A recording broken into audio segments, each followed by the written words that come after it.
Good morning, Dr. Jackson. How are you doing? Very well. Thank you for arranging this interview. I'm extremely happy to talk to you and your students. Wonderful. Can you tell us a little bit about yourself?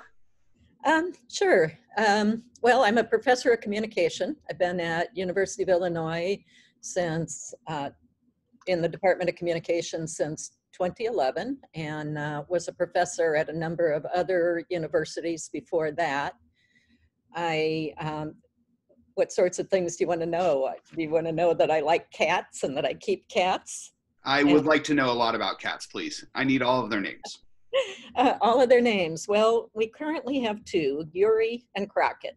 And I'm sad to say that just a week or two ago, we lost our other cat, Wheezy. Oh, Yeah, sorry to hear that. she was a really lovely cat, and we think she had a nice life, but now we're missing her. I'm sorry to hear that. I've been spending a lot of time at home, staying away from the coronavirus, and getting quite bored with that. So this is a nice break. Yeah. I feel like I'm getting out for a bit. Yeah. A digital jaunt. Yes, exactly. Yeah. Well, and I hear you're quite the cook too. Oh, I do cook a lot. And you probably heard that from my husband, Scott Jacobs. And I did mean to mention that, but probably one of the most relevant things I can tell you about myself is that I'm married to another argumentation theorist. And for over 40 years, we've been not only partners in life, but also research collaborators. So a lot of what I have to say is going to sound familiar if you know Scott. Yeah, we interviewed him earlier, but depending on when you listen to this in relation later, I don't know, time is weird on the internet. Yes, it is. Timeless time. So can you tell us a little bit about how you came to study argumentation? Sure. At the very beginning, I started as a high school debater in the town I grew up in, Granite City, an industrial town near St. Louis. And I was a member of a very close-knit debate team, loved the activity, loved the intellectual engagement of it. So when I went to Illinois, I also joined the debate team, and getting to know all of the members of the communication faculty, I soon became a communication major. Now, were you and Scott on this debate team at the same time? Yes, we were, and we even debated as partners for a little while. Really? Yes. So wait, do you share the same honor? Because you know his favorite thing to say about it is that he was on the last team that got paid to travel. I think that's probably also true for me. I'm not sure, but yes, we stayed in the activity for, in my case, 3 years, and in his case, 2 years, and then we both found other things to do. So, but we had quite a nice cohort of debaters at Illinois too, and a number of them ended up as well-known argumentation theorists. Charles Willard was our debate coach. Wow. Dale Hampel was his assistant for a time and then became the coach when Charlie moved, finished his PhD and moved. Barbara O'Keefe and Dan O'Keefe were also members of the debate team when Scott and I started. And so that particular debate team ended up being a permanent influence on our scholarly careers. Talk about an influential group that really came not only to define your scholarly career, but like the entire argumentation discipline. When I think about what is an argument, I mean, a couple of those names, and for the students listening, those names are defining literally what is an argument. Yeah, argument 1 and argument 2. Yeah. And Dale proposal for argument 0. Yeah, right, exactly. Wow. So, yeah, we were very lucky to be part of a cohort of grad students who really were interested in argumentation, even those that weren't on the debate team. So, although all of us have had other interests too, that's typical for argumentation theorists in communication to look at argumentation within the context of some other subfield of the discipline. Yeah, we all have had lifelong involvement with argumentation theory. My teachers were helpful in that respect too. Four in particular: Ruth Yeah. Ann Clark, Jesse Delia, Joseph Wenzel, and Charlie Willard, all names that are known in the field of argumentation for one thing or another. Wow. Yeah, that's quite a list. Who is your advisor? Ruth Ann Clark. Okay. And did you do your PhD at Illinois as well? I did, under her supervision. She's known primarily for two things: for persuasion theory and for research methods. And the stamp that she put on my views of methods is really distinctive. It's really her view of methods. But I've most of my career thought about research methods as a kind of argumentative invention. We invent a way of generating evidence or generating interpretations of evidence, and in order to be able to defend a conclusion. Yeah. So you're saying that the very act of inventing research methods is a form of argumentation.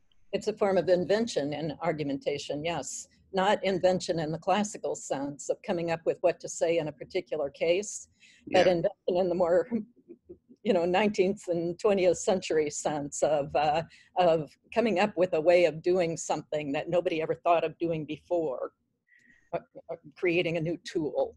So, Oh, that's really cool. Could you give an example of something like that? yes, I can. Randomized clinical trials in medical science. Yeah. Until really quite recently, the primary way of building knowledge in medicine was observational records kept by individual doctors, and often the knowledge didn't extend any further than the own doctor's practice.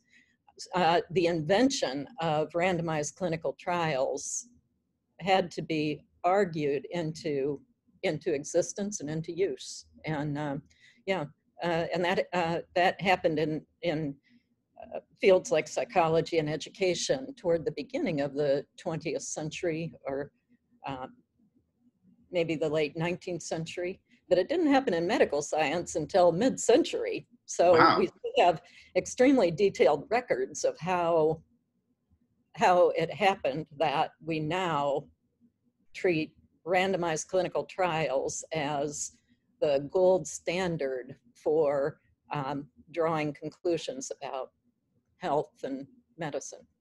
That's super interesting. So were you interested in the sort of debates surrounding at what point that became acceptable to call the true? To call the true, that came. Actually, my colleague Jody Schneider and I did a project excavating the sort of path taken from the old way of building medical knowledge to the current paradigm, if you want to call it that. That's so interesting. And we searched. We looked at the arguments that medical researchers made to try to persuade clinicians that, in fact, this was an ethical way to treat patients and that it was the only way to actually build reliable medical knowledge. Yeah. So, and we're following that, looking at other things, the sort of current re-examination of whether randomized clinical trials are really serving our needs well, looking at inventions like all the various ways that people have invented from about the 1970s on for aggregation of the results of many, many studies. Jody is an information scientist, so she's interested in knowledge organization and knowledge aggregation. And so we've been working on that. We've been looking at contemporary movements to try to make medical knowledge personalized, you know, at the individual level, not at a demographic level, but personalized to an individual, one person. Like the sort of stuff that, like, you have your iWatch that records your health data. And yeah, I found that super interesting. I think of like I remember my father, like 5 years ago, passed out, and he loves his gadgets, and his gadget was able to tell the doctor what his heart rate has been for like the past couple months, and what his blood pressure has been, like, in ways that, you know, simple oral reports, which was the traditional method of diagnosis, right? Like, how have you felt for the past couple of days? What have you eaten? What, so on and so forth, would be unable to give. And that sort of data to be able to use is just that sort of granularity is crazy. Well, not to get too personal, but I talked 2 of my doctors into letting me do experiments on which kinds of drugs worked best for me for 2 different conditions. Yeah. And I don't suppose I would have thought of that if I hadn't been looking at what are called N of 1 experiments, N of 1 trials. But they're very interesting. I'm struck by a friend. I have a friend who studies STS, like a historian. Yeah. Mm-hmm. She does. She studies the history of electricity from like the 17th century. I mean, fascinating to go have a drink with. But she'll talk about the number of scientists who like to study on themselves. Like, I guess the history of science is them electrocuting themselves, in particular for her. Like, there's a lot of N of 1, I guess. Yes, there is. But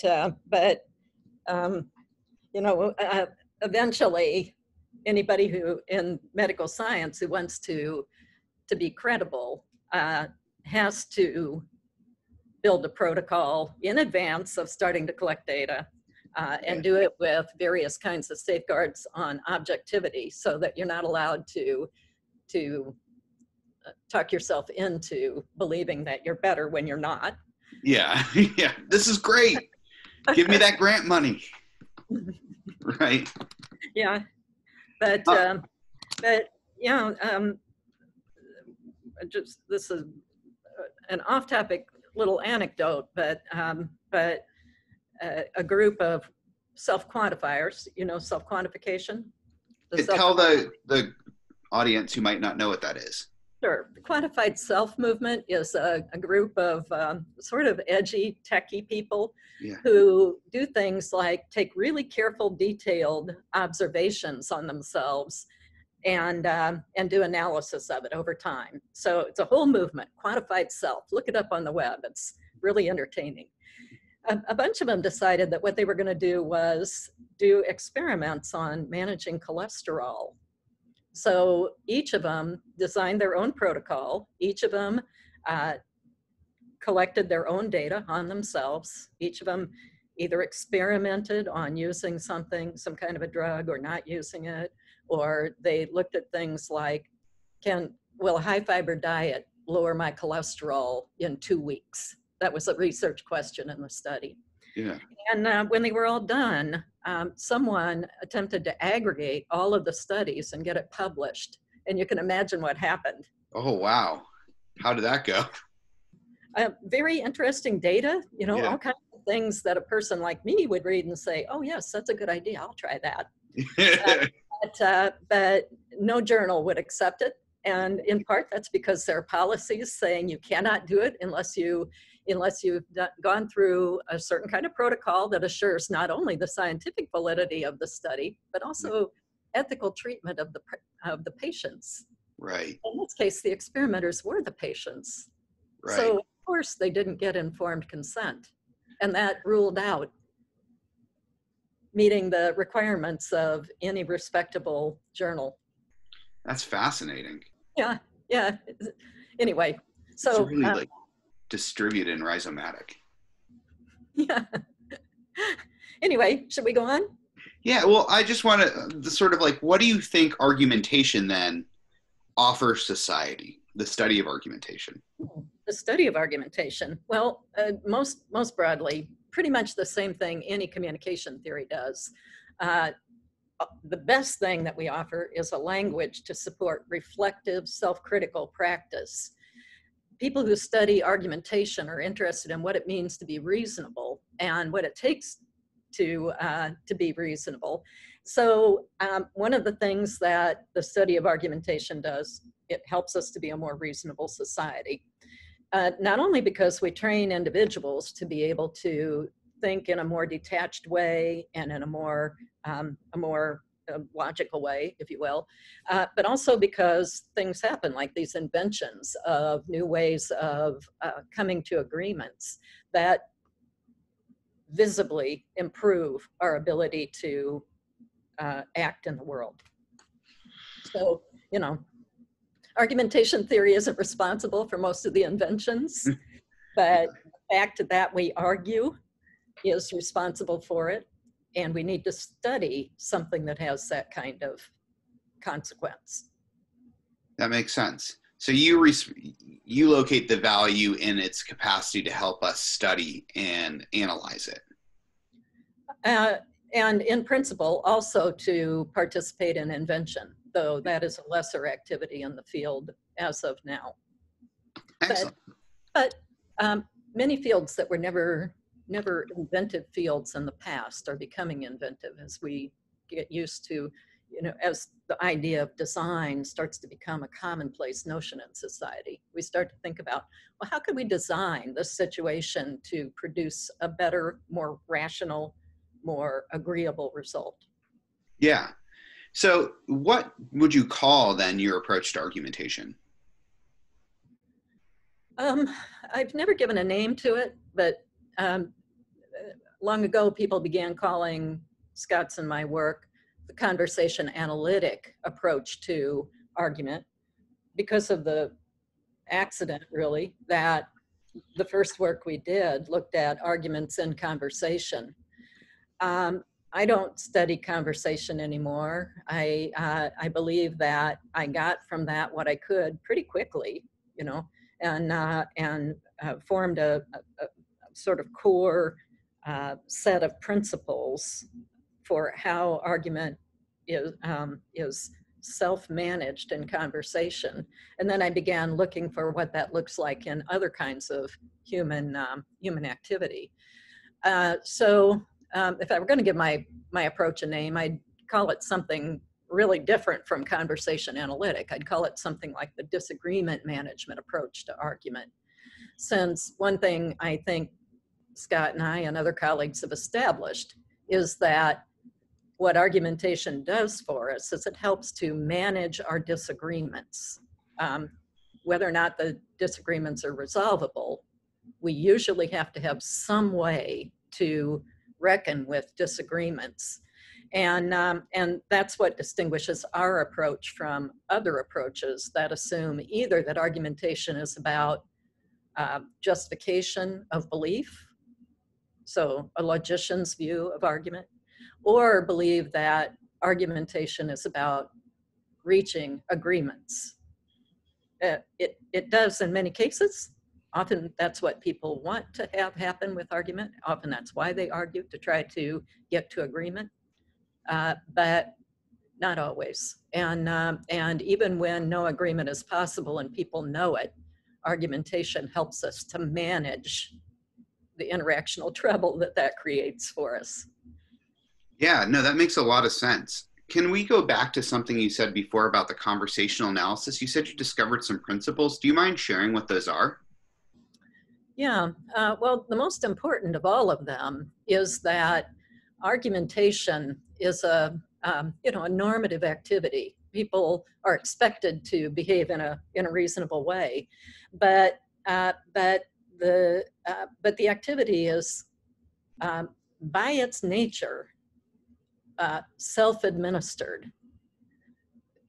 You can design systems where someone will regulate the conduct of people within an argument, but the natural condition of argumentation is that the participants themselves enforce the norms that are needed in order for it to satisfy its purpose. So by that, do you mean when people argue that they meta argue with each other, saying like, "Oh, that's bad evidence. I don't agree with what you're saying." Yeah. And even when they don't go to the meta level, they're still in the probes and other things that they do to try to get something relevant to what their own reasoning is. Uh, Everything that that a participant does is, in some sense, an effort to enforce argumentative standards. So. The self-administration of argumentation is really, really important. When we think about things like the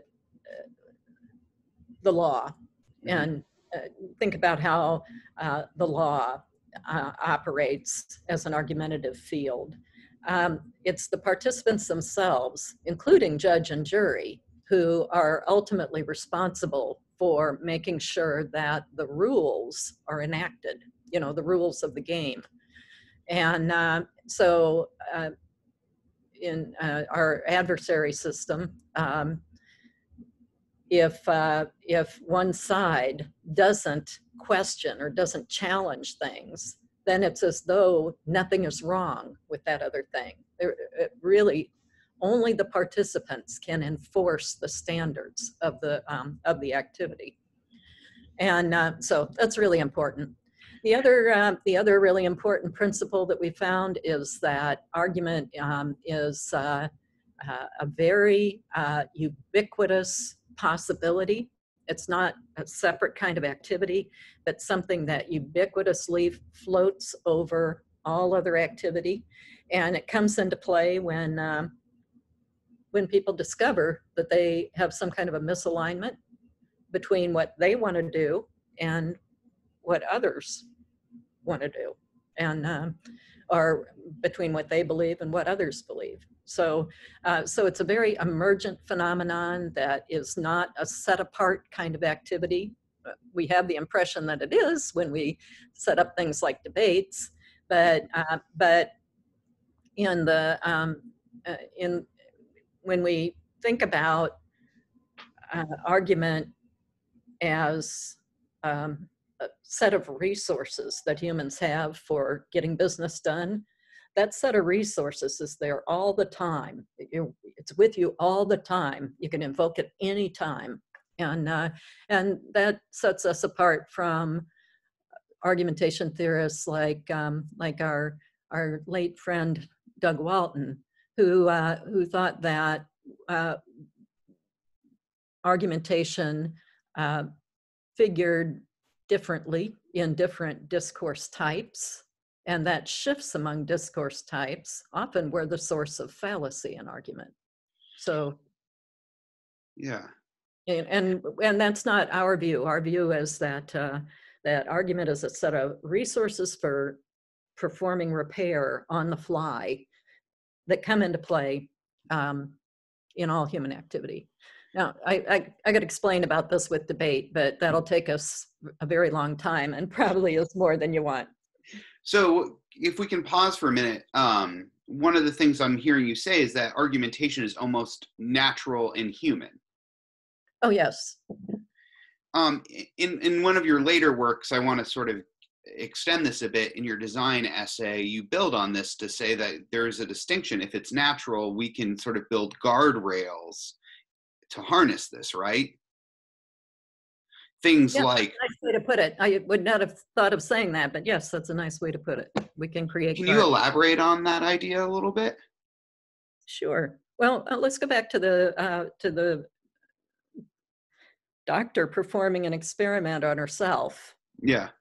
And all of the ways in which that might lead to arguing herself into believing that she doesn't really have to take this medicine, or this medicine on the other side really does her a lot of good, if in fact it doesn't. The guardrails that we put up are things like standards for the generation of evidence and for trying to prevent somebody's own expectations or own preferences from distorting their judgment and allowing them to argue themselves into something that's not so. So all kinds of inventions that are procedural in nature. Yeah, in argumentation, it is the case that most inventions are procedural. Yeah. Well, it's sort of like what we were talking before this. We both come from the debate world. Debate seems to be an example, right, where a thing like an appointed end could be a design feature with a judge that gets to decide who wins. Yeah. Whereas natural argumentation, as so many of us know, doesn't have necessarily one of those. No, yeah, that's definitely a design feature that has to be introduced, and everyone has to agree to it. Once again, you only get into a situation where you have something like that through the agreement of the participants. So, and of course, once you allow somebody in that kind of role, they are a participant too. So, yeah. So this raises the question, we've been sort of dancing around this, and this is one of my favorite questions to ask. What is an argument? Well, in English, we use it to refer to a lot of different things, and it happens that all those things play a part in my my work. One thing we use the term to refer to is some kind of a modular piece in a discourse in which there's some sort of a point. We'll call it a claim. You froze. Sorry. That is, what? You froze. I froze? I'm sorry, yeah. Okay, well, let's try again. Yeah. Where shall I begin? We heard a point. Okay, so an argument can refer to one little block of discourse in which someone exposes the reasons for why they believe something or the reasons for why they intend to do something. That's a good use of the term argument, but it isn't the only thing that we need to pay attention to. Those the substance of those reasons for believing and reasons for intending, they're important. But so is the interaction between one arguer and another, and the means by which they work together to try to discover and then manage their disagreements. So the second sense of argument is O'Keeffe's argument too, the kind of interaction in which these claim plus reason units are likely to be produced. But there's also another sense of argument, even in English, and that is as the sort of really abstract set of possibilities for defending a certain general sort of view. And here I have in mind things like what people might mean when they say the argument for democracy, or the argument for monarchy. Independence Day on the mind. Not any particular argument. It is an abstract set of possibilities for what somebody might give as a defense of a form of government, for example. And pretty much all those are legitimate objects of study. I think argumentation theory in the 21st century is really trying to embrace all those. So you have people who are mainly studying these products, these text products. You have people who are studying the interactional processes in which these things are exchanged and in which a position becomes elaborated through criticism and critique and rebuttal and response. And then you also have people who are trying to think about abstract arguments. I mean, in a really fundamental sense. The abstractly, arguments are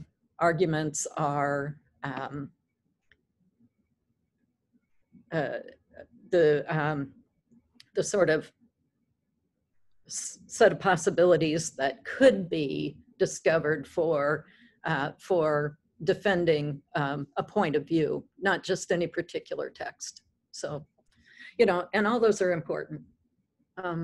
I try to keep them all in mind all the time. Yeah, it sounds almost like the last one's kind of like a set of inventional possibilities. Yeah, exactly. Yeah. And so you see that really, really clearly in Dale Hampel's work, for example. I don't know if you're including Dale in your set of interviews, but that's something that he's given a lot of thought to, and he makes a really nice point that the same system that produces something like a claim and two premises to support it, the same system, the same thought processes that generate those recognizable arguments in text may also generate a decision not to say anything. So, you know, so the seeing argument as in this more abstract way is newer for all of us, but it's really, really important. Yeah, it reminds me of what the Amsterdam School would maybe call like topical potential. Yeah, topical potential. Yeah. So when you are looking at a text, how do you identify when argumentation has occurred? Well, I look for disagreement, and if you find disagreement, you can see that that any of those possibilities, from saying nothing to giving a very elaborated case in support of your point of view, any of those possibilities are relevant and could occur. People who work with big corpora, big bodies of text data to try to find arguments in them are called argument miners, argument mining. And when they search for arguments, they often look for argumentative indicators, words like because, thus, and so on. Yeah. It follows that.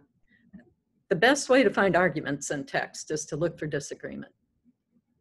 It's not foolproof because language is very creative and very, you know, multiply interpretable. But if you want to locate arguments, look for signs of disagreement. And go to where the disagreement is. That's where you'll find some arguments. So let's say then you found an argument or you found a disagreement. And as you know, a lot of argumentation then happens in the subtext. It doesn't necessarily occur at the level of this is my argument. My explicit point is X, Y, and Z. How do you go about then constructing or analyzing the argument?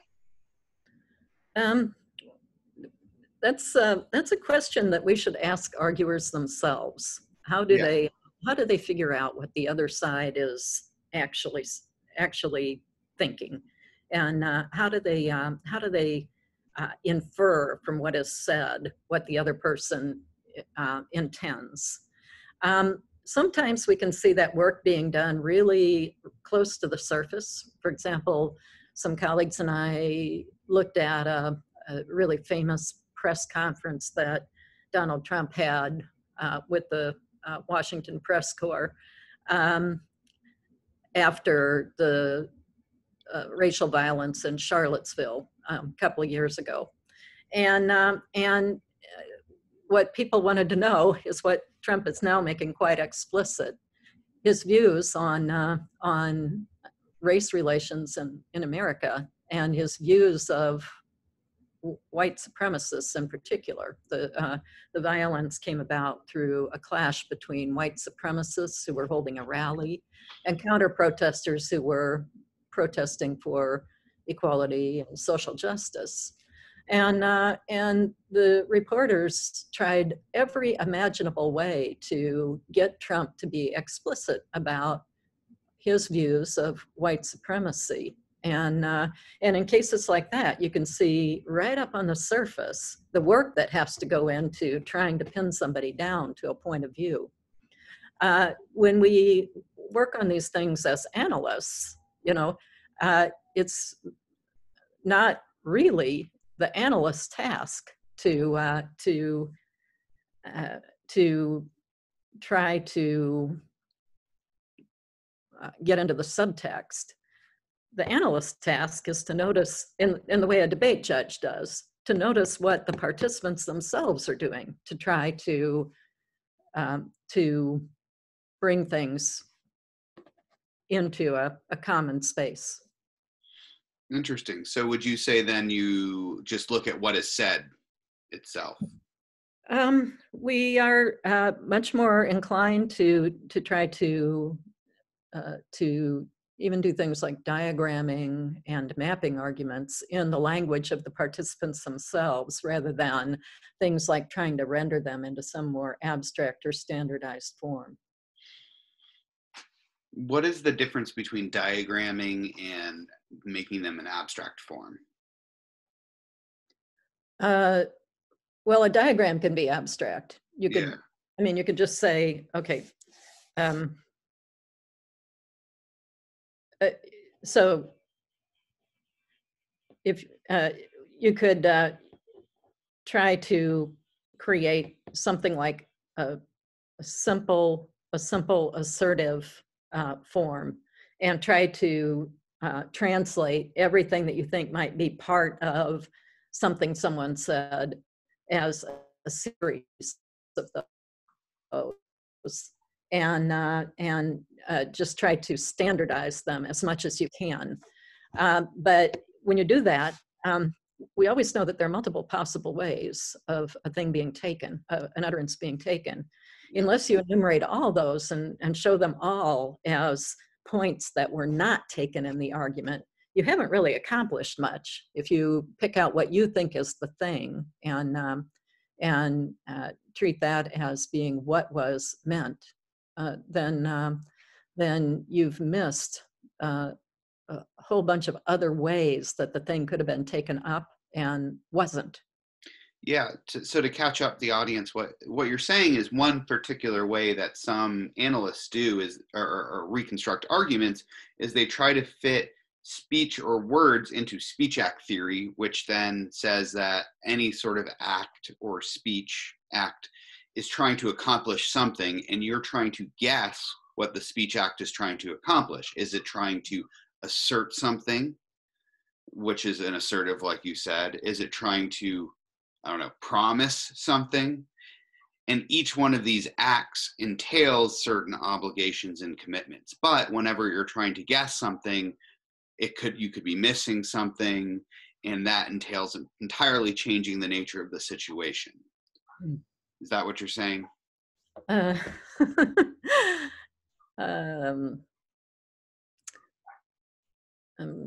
thinking for a moment, but yeah, that captures pretty well, I think, what we're saying, except that we don't think that people are performing a speech act typically. Right, yeah. That's sort of the critique, is that there's no way we can guess what they're attempting to do, because maybe people's goals are not singular. They're probably manifold.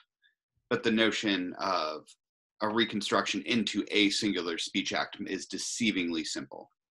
Well, there's this very common phenomenon where people arguing, especially interpersonally, will spin into a disagreement about something relational that from one person's point of view may look like a digression, and from the other person's point of view may look like the very thing that is worth arguing about. Yeah. And, that is that commonplace experience is something that we should take seriously whenever we try to think about trying to force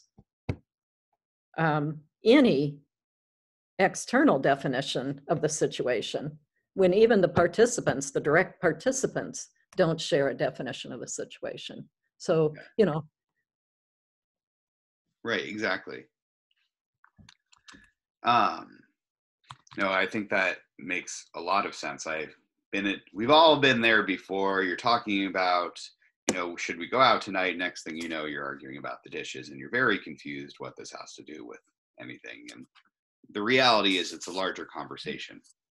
Yeah, and that doesn't happen just in personal relationships either. It happens in all kinds of other places. I study the vaccination controversy. I've been studying it for years and years and years. And in a simple sort of action of a doctor telling a patient that vaccinations are safe and effective, that there's nothing to fear, that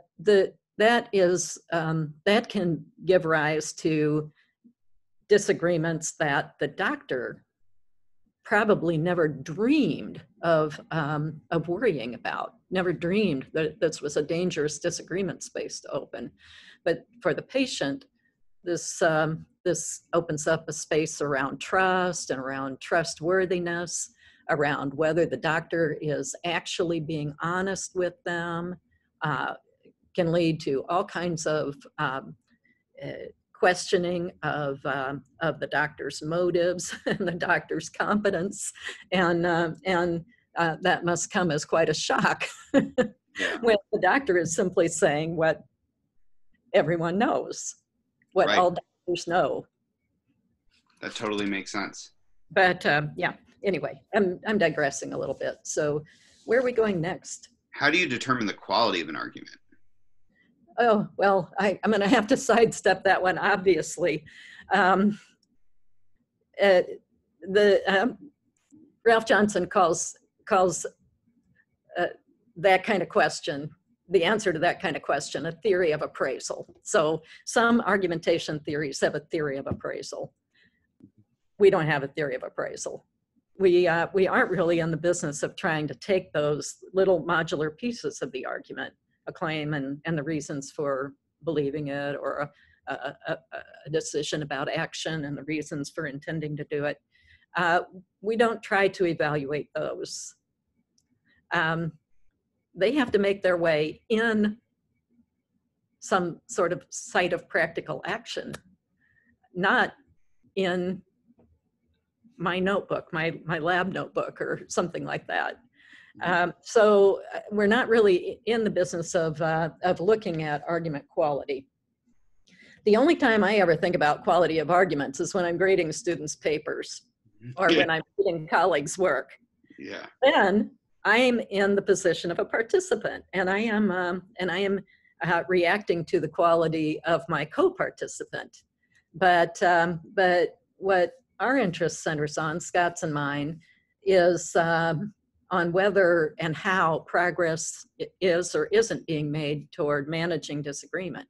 So, for example, in the vaccination controversy, I'm really struck by the fact that arguments over whether an individual child has or hasn't been injured by a vaccination, those arguments aren't managing the disagreement at all. The commonplace response to that is to tell a parent who believes that they saw an injury that they can't have seen an injury because vaccinations are safe and effective. So how is that managing the disagreement? Right. It seems to be discounting it. Yeah.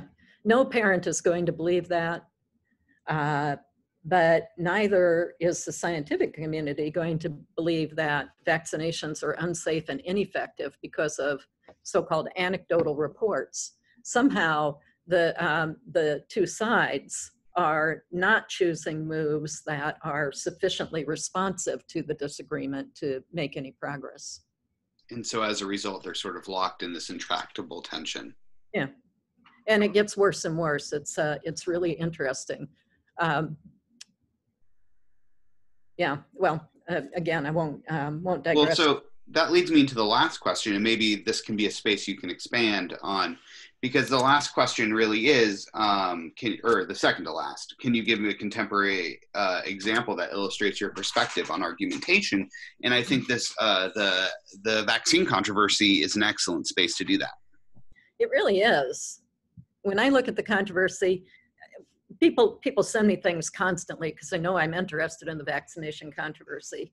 And mostly what people going at this from argumentation are interested in is the many, many fallacies that can be found in discourse around vaccination.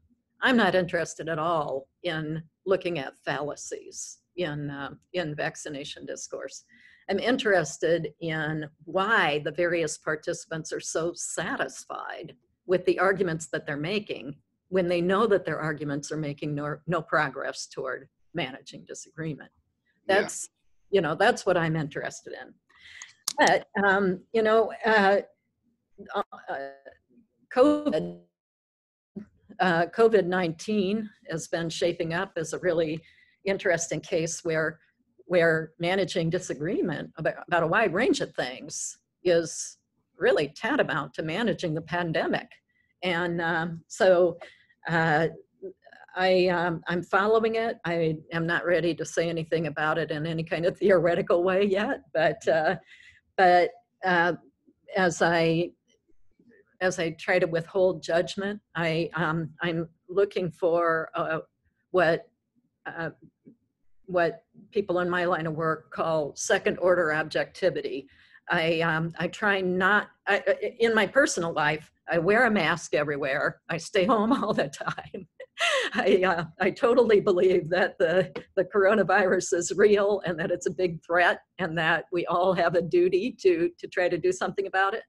But when I am in my analyst role, I don't think about that at all. I think about how to fairly represent all sides of the debate over whether to wear masks, whether we should be required to wear masks. I try to look at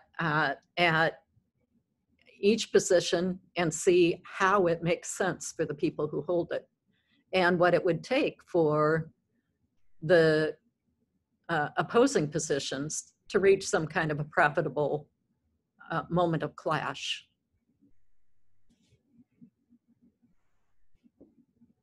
So the search for second order objectivity is an important methodological principle in looking at arguments in a non-appraising fashion. Interesting.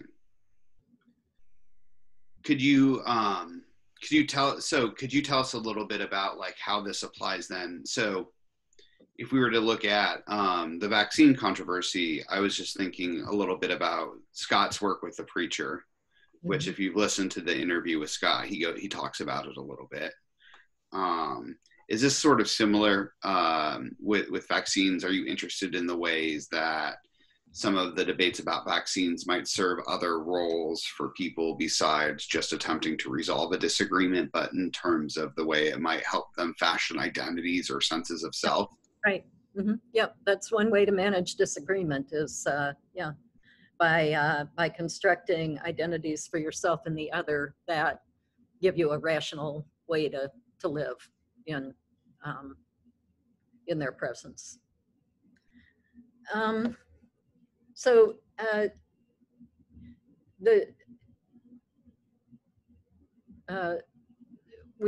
We've gotten into a kind of a position with even some of these health controversies, where it's hard to understand how they can be so polarizing. But we've gotten into a sort of a position where we actively avoid arguing with people that we think believe differently than ourselves. And of all the things that I might be tempted to appraise negatively, that is the top of the list. Our decision to not engage with those on the opposite side of the mask controversy, for example, or the vaccination controversy, allows us to just just build ever more separate worldviews and ever more separate ways of acting in the world. And that's not really very healthy. Yeah, I think that makes a lot of sense. Do you have any closing bits of advice, or do you want to expound on that for young argumentation critics? Yeah, I'll just segue right into it. Yeah. Argue. Keep arguing. If you have relatives whose views on politics or health or anything else are very, very distant from your own, try to find out why they think that. Try to give them a sense of why you think differently. You may not reach an agreement on specific beliefs. You may not persuade people to your point of view, but both you and the other person will almost certainly end up with better articulated positions than you had before, and with more humility about them. Yeah, I think that's absolutely right. You know, it might feel uncomfortable to argue, but that's okay at first. And I mean, at the very least, one another, they show will think the other side has a little bit more merit. Yeah. And, people never cave in at the first sign of a crack in a view that they have. Or I shouldn't say never, but they rarely do. But when people are made aware of counter considerations to their positions, that can have very long-lasting echoes, and can be the means by which a person first comes to question something that they thought was obvious, but that is obvious only because they live among others who never challenge it. Yeah, I think that's really good advice. I mean, I'm of the belief that the other side is not going to go away. You're always going to find someone who disagrees with you, and learning how to live in disagreement seems to be an important part of the contemporary condition. And it's really, really important to know that when you get in, that what influence you might have on another person, they can also have that kind of influence on you. They can show you that something you thought was tremendously outlandish and just without merit of any kind actually has something that you didn't know was behind it. So, arguing is a very healthy thing. We should not be avoiding it.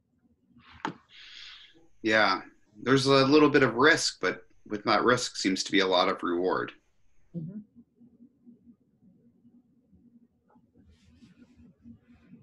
I agree. Thank you very much, Dr. Jackson. You too, Dr. Eckstein. This has been a pleasure. It's been a pleasure. Have a lovely day. You too. Cheers. Bye. Bye.